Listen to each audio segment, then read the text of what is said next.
Hello, empowered empaths, and welcome to the Power of Healing Your Energy show. I'm Christine Gold, and I'm a spiritual medium, intuitive energy coach, and old soul healer.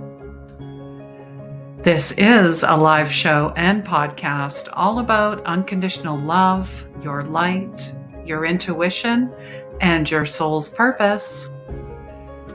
This is season 2, episode 36, and this week we're bringing in Sonia Frontera.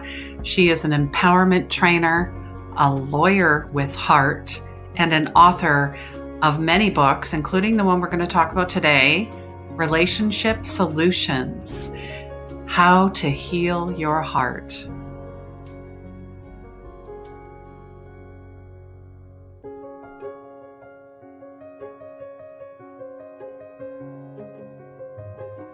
Depression and anxiety are a side effect of not living your life intuitively, not trusting your gut, the lost connections with yourself and others. And I truly believe healing is the end of conflict within yourself, and that healing begins where the ego ends. This is season 2, and you can find us live every Wednesday at 3 p.m. Pacific, 4 Mountain, 6 Eastern. A new guest and topic every week. Your soul's purpose is here. Replays can be found on my Facebook and YouTube pages. Please like, please subscribe, please share, please follow, and please rate and review wherever you listen to your favorite podcasts. Hello, everyone. Happy Wednesday. Yes, we're here. We're back. And let me know about the weekend. I mean, we spent all weekend talking about Christ consciousness. And if you're going, what? What are you talking about? I missed what? Don't worry. The replays can be found on YouTube and the 24 Karat Healing page. We had so many amazing healers, coaches, light workers, guides, all talking about, their path, their spiritual journey. We talked about, building your altar, to water and heart purification, working with trees, working with nature, talking about our awakening, which is pretty much the whole premise of this show. Do it a little differently. It's really just the practical aspects, but also just bringing in the beauty of, who we are at a soul level, remembering who we are. All right. So thank you so much. Come on in. Let us know where you're from. And I'm going to bring in our guest, Sonia. She was actually part of the Christ Consciousness Summit, and she's back again. Wow. Need to duplicate her. I'm going to bring her in now. Hi, Sonia. Hello, Christine. It's good to be back. Yes. It wasn't that long ago. And if anybody's, new and maybe didn't check out the summit, would you just let us know where you're from and maybe just a little bit about, how you got into writing books? And I mean, that's probably a whole story in itself, right?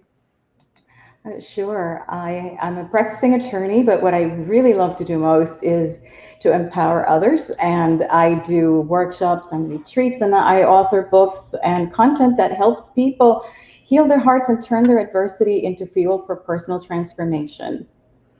Love that. Love that. And we are going to be talking about one of your books. I mean, you have 2, and I just have to show this, you guys. I mean, when I saw the cover, I laughed so hard. Do you keep your husband, or do you post him on Craigslist? If that doesn't, inspire for someone to pick this up and go, what is this about? So what inspired you, I guess, to write? Is this your first book or your second? No, Solve the Divorce Dilemma is the first book. Okay. Yes, and I was inspired to write it. I went to a retreat for women, and the theme of the retreat was forgiveness. And I noticed that many women were reeling from past divorces, some of which had taken place many years before, and some were hurting in their current marriages. And I thought, what an opportunity for me to share my experience and my personal journey and what I have learned along the way, and combine it with also my personal experience, my professional experience. I am also a divorce lawyer. With heart. Yeah, people think divorce attorneys don't have a heart, but yes, we do. And I'm so glad that you're changing the narrative, especially what you see on TV, unfortunately, and how lawyers are, I'm like painted, I guess, with the same paintbrush, right? So it's very refreshing to see that you're looking at both sides, like you're bringing everyone together for the collective, like for the we, not the me and the you.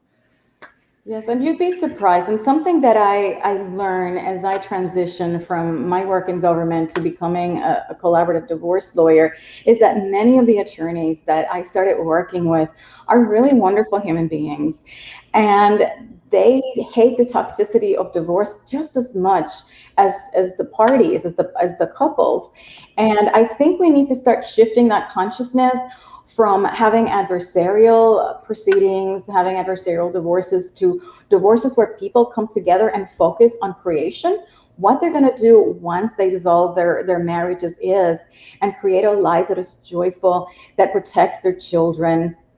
And when there are win-win situations, which are possible if you are intentional about it. Yeah, it's really, the intention, which happens to be my word for 2021. So, it really is, it's about a feeling and not about who's going to win at whose cost. I mean, I think what really ends up happening is, especially when you have children involved, is the children.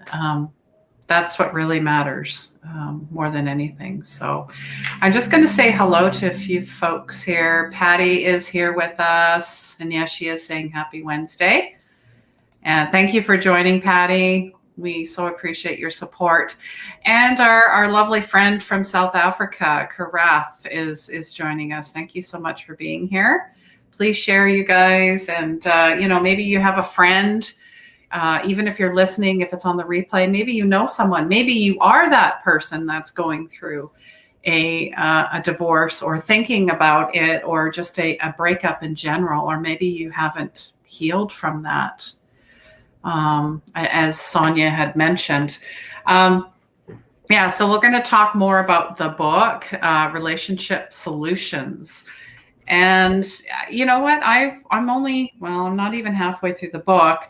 But I really, your titles are fun. Like, how did you get yourself in this mess, and how do you get yourself out? So is that through, because you really talk about what your parents have modeled to you, I guess is what I'm getting at. So was that something self-realized, or is that something you've seen in your clients? It's something I have seen on other people, but the bottom line is that the way we interact in our relationships, the expectations we create about the relationships and why we enter in relationships have so much to do with the societal messages that we absorb, what we see our parents, their interactions, what we see on TV. And that is the framework we use to build our relationships, when in fact, a successful, healthy relationship is something that comes from within. And I just wanted to underscore that, so people develop that awareness and question themselves. Why am I in this mess? How did I end up in a relationship that is unhappy? And how can I change that narrative so that I can create a relationship that feels authentic, that is in alignment with my personal values and what I want to achieve as part of a couple? Mm-hmm. So what would you say to someone that is thinking about leaving? Think about it carefully. Surprisingly, about 50% of people who divorce regret having made the decision and wish they had worked harder at saving their marriages. So unless you are in a dangerous, abusive situation, give your marriage a shot, and don't get divorced in haste. This is a decision that is so important and so key to your life that you should never make it in haste, or when you are feeling negative emotions because they never lead you down the right path. So think it through and weigh all the good and the bad in the relationship, and then you can come from a place of clarity and make that decision whether or not this relationship can be saved or whether it's better to move on amicably. Mm-hmm.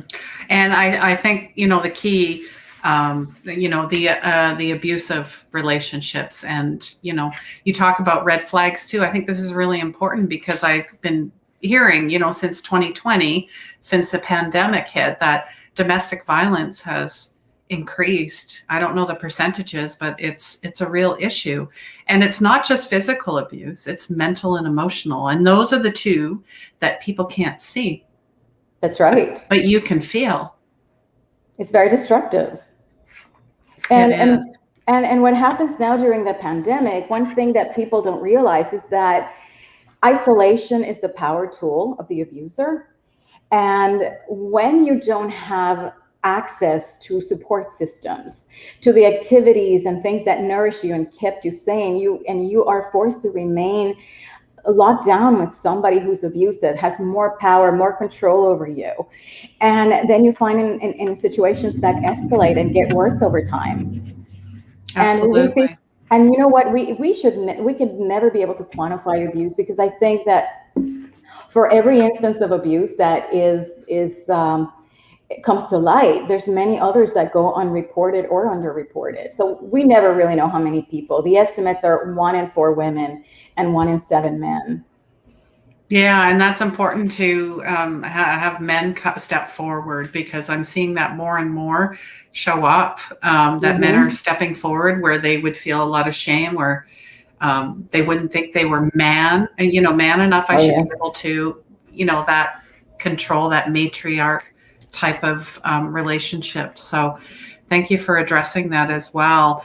So I just wanted to address that part. And if anybody is struggling, I even will put this out there, please reach out to me, because I have been in an abusive relationship, physically and emotionally, like the whole gamut. So I know how hard it is to get out of that cycle.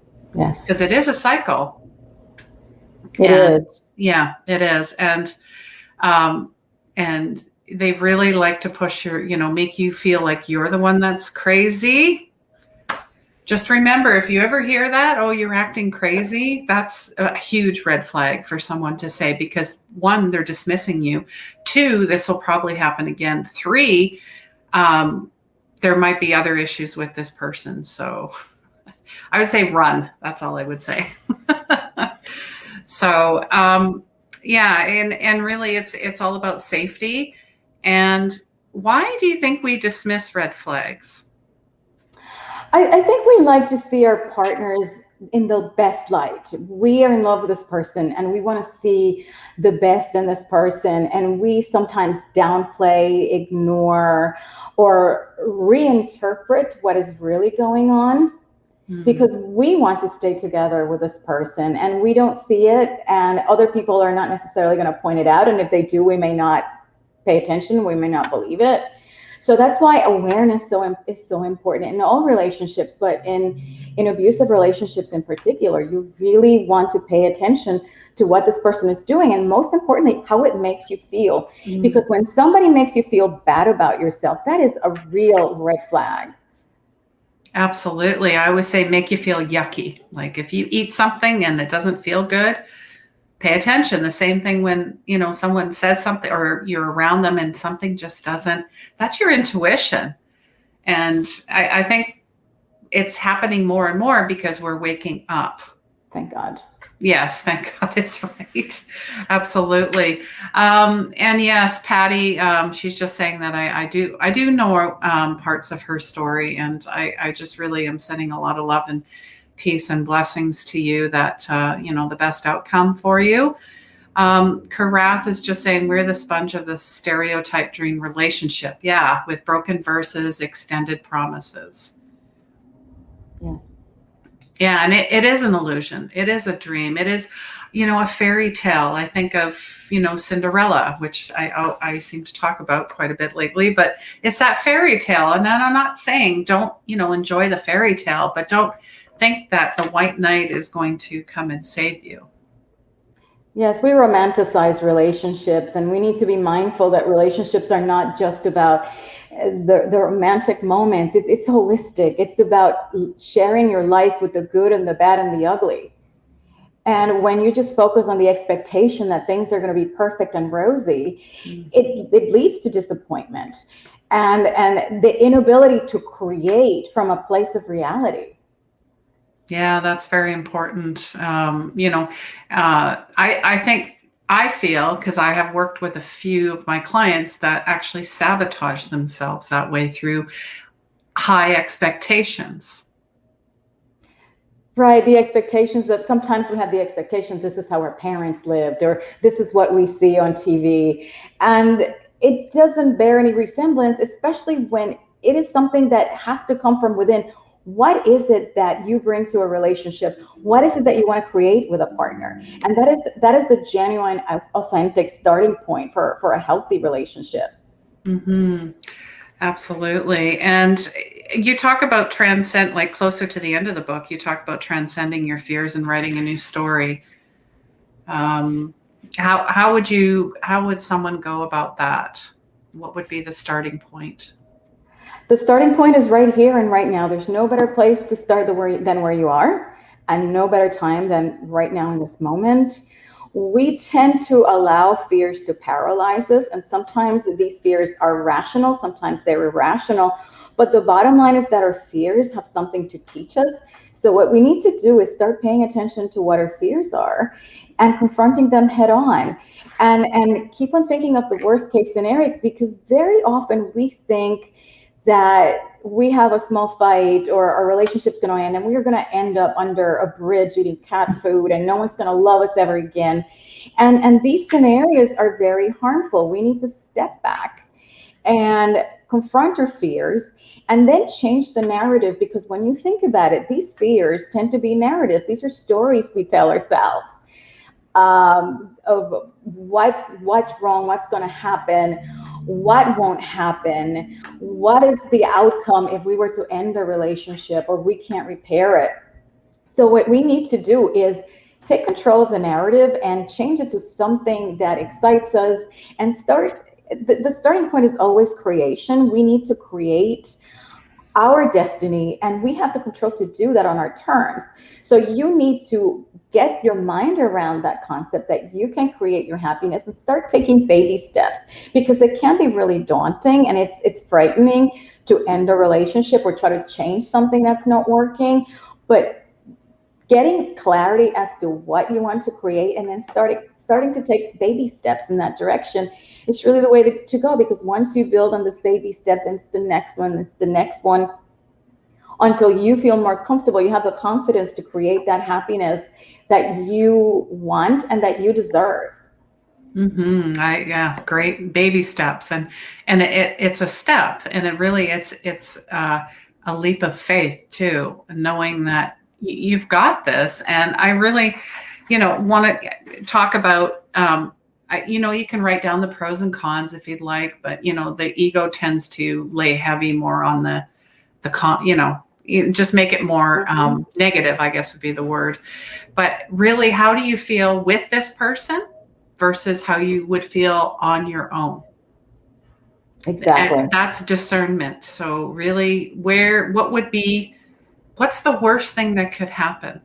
And, I'd like to think of my father as well. He is going through a terrible divorce right now. And I hear people, when they get into their 50s and 60s, 70s, 80s, they don't want to have a divorce or break it off because they're comfortable. They don't want to be alone, and they're going to take all their money. I think are the big three. Yeah, but you know what? The funny thing is that the divorce rate is growing faster in the senior groups. The gray divorces are on the rise, and the fear is there of what will happen in the future and having to split assets, and the familiarity of that marriage you've had for so many years. But the reality is that and now people are thinking more about, I have so many years to live and I want to live them with quality. And you need to do what's right for you and not let age be the sole factor to keep you in a relationship that is unsatisfying. And to people who are old, I just have to say, I ran into an old neighbor this weekend, and she just told me, well, I have a new man in my life. She's 78. Good for her. So love can happen at any age. And you need to be open and receptive and not get locked into a relationship that is miserable just because you are older. Mm-hmm. Or settling, I guess, would be another one, because you don't want to be alone, but you're hoping that they might change, and you're hoping that they might give you what you're desiring. In one, maybe you have not told them what it is, and you're expecting them to just get a brain download and go, wow, that's exactly what she wants or he wants. It doesn't work that way. Two, you go and ask your partner, saying, I'd really love if you would do this. Can we? And well, I guess you'd watch their reaction. You're going to get a yes or a no, or I'm not sure. Like, it really, it's 50-50, right? So. And sometimes it's 60-40 or 70-30. Yes. So we need to do that dance with our partners and try to understand. And one thing that I really like to emphasize is that when you're weighing whether to stay or to leave, you need to look at the good in the person. Make an honest effort to find something good about this person that you can build a relationship on. And what you bring to the relationship that might be toxic. What is your contribution to this relationship not working? And give yourself the opportunity to try something different that might work and see what happens. Do you have any resistance to changing? Do you have any resistance to being kind to your partner? And pay attention, because you can do this testing little by little and see, and then you will have more clarity, and you can make a decision that makes sense, not something that is clouded. Yeah, clouded, definitely. Or made under duress, like a lot of stress and fear. Fear, yeah, absolutely. Patty's just saying, yes, but why can't your partner just raise your vibration together and say good morning, beautiful, and hold you for more than 10 seconds? And kiss more. Ask, yeah. Especially when with men, they are not mind readers. No, it's very true. And you have this expectation that if you love me, you're going to be doing these things, or you should know what makes me happy. But you know what? Why don't you go and grab him and say, good morning, beautiful? There you go. And see how he responds. One thing that I really like to emphasize is that trying kindness with your partner, even and especially if your partner's being mean, is really illuminating, because that way you know if the person is in the right vibration, if this person has the capacity or the desire to transform the relationship and make it work. So I think kindness is really key. So if your partner is being mean or dismissive or ignoring you, start putting some kindness in the mix and see what happens. You might be surprised. True. And that might surprise them. And then maybe they'll start evaluating, well, maybe I have been a bit of a, in the dumps or a little grouchy or whatever. And maybe that might spark something new. Yeah, that's the beauty of kindness, because it makes you, it takes you back. It makes you step back and then look from a different perspective. Oh, she's just saying that she writes him love letters and put them into his lunchbox. Well, that's cute. Sweet. That's very sweet. That's great. I love that. Karath is just saying, take the roller coaster ride together, knowing the ups as joys and downs as united pillar of strength. Beautiful. Yeah. Well, life is, everything is a roller coaster ride. One day you're at the top and you're like, woohoo, and coming down, and then you're at the bottom and you're like, oh man, or you're in the middle. That's just the way it goes, and the way we got to learn to go with the flow more, I guess. Absolutely. Surrender and trust. Yeah, surrender and trust. And guys, let me know if you have any questions for Sonia, maybe about the book or maybe about relationships. And this book is fantastic because she also talks about letting go. She talks about healing. She talks about collaborative divorce. She talks about, sorry, what's this? El Cheapo divorce. Mm-hmm. Yeah, there's just so many, like even the spiritual side, nurturing your spirit, surrounding yourself with beauty. Are you getting enough sleep? Like she talks about the 360-degree health, which almost makes me feel like you're a bit of a doctor at the same time, because you're letting your clients know that this is part of the journey and you need to look at all aspects. Right. It's not just going to court. It's not filing papers, settling a case, and then ending the marriage. There's so much more to it. It's an amazing opportunity to grow. And when we view divorce as an opportunity to grow, it's an opportunity for transformation, to start with a clean slate and start wiser. Whether you stay or you go, you're being given this gift to examine your life and start over. It's about fresh opportunities.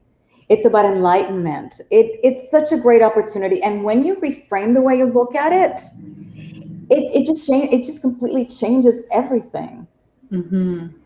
Yeah, I think there's a quote about when you look at things, things you look at change. Like it's really reframing and changing your perspective, and coming with, put your weapons down.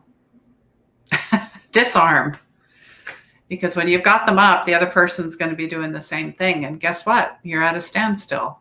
Nothing gets healed, nothing gets accomplished, nothing. And I mean, I think you wrote in the book too about remembering who they were when you first met them. Absolutely, because we tend to get dissolved, our self gets dissolved into a relationship. We get this sense that we have to become one at the expense of who we used to be, and give up what we had before. Very often, especially women, we tend to care so much about others at the expense of being self-nourished. And when you do that, it's very depleting. Start looking at what is it that you did before you became a couple. What activities did you enjoy? What were your dreams, your goals, your aspirations, and what did you give up in order to be in the marriage? And when you feel that you have given up, it builds resentment.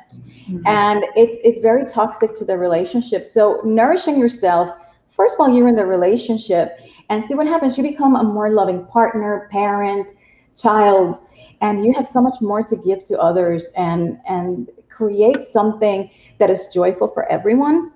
So I think that's a starting point. Whether you stay or you go, whether you're in a relationship or you're not, looking for what gives you a sense of purpose and joy is a starting point for happiness. And then as you examine your relationship, as you're considering ending it, start looking at who was I and who do I want to become, because you don't necessarily want to get stuck in what your dreams were when you were 20 years old. Look out there. What activities? What do you want to start a new career? Do you want to learn something new that is going to provide for your future, or bring new people into your life, a new social network? So there is so much enrichment that can come out of this that it's worth the exploration. Mm-hmm. And yeah, because sometimes we get intertwined into the relationship where we're almost like one person. We're not a couple anymore. It's just, I don't even know what they call that, but and then you forget who you are. I like to call them old shoes. Old shoes. Yeah, and maybe it could happen. It happens because we have maybe a codependency or some type of addiction, right, whatever it happens to be. So I hear the song "Build Me Up, Buttercup." So mm-hmm. Build yourself up and do all the things you never imagined of doing or forgot about before the relationship. And I bet you there'll be some transformation. There'll be something, miracles will happen. Yes. It's funny because it's an opportunity to start something new.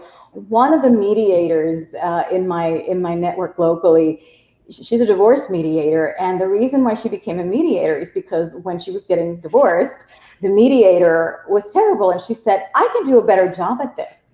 So she decided, because of her divorce, to become a divorce mediator, and she's very good and very successful. So you never know what surprise is going to come in from this experience. Be open to it and receive it. Yeah, that's great. That interesting you say mediator, because my dad and I were talking about my youngest, and I said, yeah, Connor, he's like a mediator.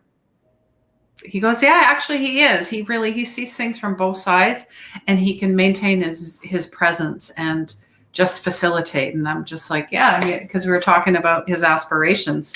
So it's pretty interesting that mediator comes up again. So thank you for that. There you go. It's out in the universe. Is there anything else you wanted to share about your book? I would like to share, I have a giveaway for your listeners and viewers. I would like to offer 5 copies to the first 5 listeners who solicit them. Amazing. Yeah, she is giving away 5 ebook copies of her book, Relationship Solutions, guys. So yeah, so for the giveaway, just comment heart. Comment heart. And yeah, well, I don't know why I say we'll make the draw Tuesday, because it's an ebook here. Hold on, guys. I'm going to fix that. We'll get you the link for the download for the first 5 people. How about that? There we go. Yes. I got this figured out. It changes with each show. So, and I love how you also talk about creating your future from the inside out. That's almost one of the last couple chapters, and working with visioning and imagination and using visual aids. Did you want to speak about that a little bit? Sure. Everything that we see on the outside starts from the inside, and we live under the illusion that everything that we have is an outside creation. But especially as we're coming out of a relationship that is over, we have the capacity to start creating. And it's the imagination, to me, is the workshop of reality. This is where you start planning what it is that you want to achieve, what you want to create, and then you will receive. And we're intuitors here in this podcast. We know that the answers to everything we want are within and will be received as long as we are open to them, as we're receptive and we listen to our intuition. So I think it's really important to do journaling as well, to take the time to discover what it is that we want to create, reconnect with the self, especially the self that we lost when we became part of a relationship, and start creating that blueprint of what we want to create. Tap into the power of our imagination and see the magic happen, because it's going to happen. And I can say from my personal experience, when I was going through my toxic marriage and it was ending, I never thought I could be happy again.